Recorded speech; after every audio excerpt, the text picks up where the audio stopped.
Asian investors, particularly the family owned companies, and most of the Asian institutions are more comfortable with direct investments. The markets in Asia are still not as mature as what you can get in Europe and US. Fund management in Asia is still a very new idea to them. So in fact, what we saw 20 years ago, there's no funds in Asia, and thanks to China, we're seeing the European funds, we're seeing US funds investing in China, investing in Asia over the last 10, 15 years.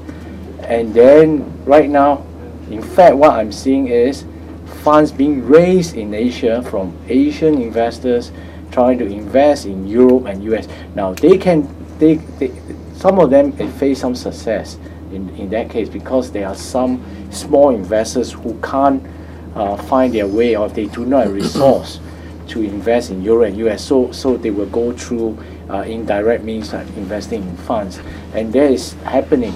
So in the next 5 years, I will see the fund management industry in Asia will continue to grow, but in a reverse manner. Instead of funds investing in Asia, it will be new funds set up in Asia, raising money from Asian investors, investing outside Asia. Okay, and what's the time frame for that you see is kind of over the next 5 years at least. Yeah, 5 years. 3 to 5 years. Yeah. Rob, and that concurs with your view, does it? In terms I think so. I think it'll take a while for that to come through, and I also think, coming back to the kind of proportionality of it, the amount of capital initially that will flow through those kind of structures will probably be very, very small compared to just one of the larger investors within the different Asian markets and what they want to put into Europe.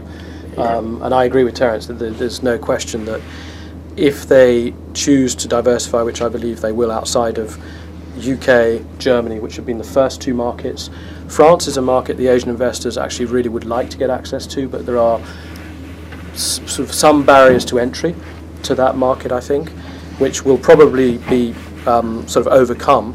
There's been some activity in Central Europe, where some of the larger investors Asian investors have been active, but it's bound to then translate towards the markets such as Spain, ultimately Italy, Nordics as well in due course. But it will continue to be in a direct way for the larger investors that own. What we have undoubtedly seen is over the last 12, 24 months, the clients have come to us and they have said, we want in this order London, Paris, and exposure to the German market. That is almost, it's exposure to the German market or exposure to the German economy is the expression which is almost always used. And experience tells us that they buy in London, they go to Paris and they really want to buy in Paris and they find it too difficult. And then they go to Germany and sometimes they buy something, or sometimes they come back and say, actually, we can't get what we want there. We have to come back to London. So that is what I would say has most certainly been our strong experience in the last 12, 24 months. We are now definitely seeing interest in Spain. A lot of talk about Spain we're seeing, but we haven't seen any deals which our clients have transacted there.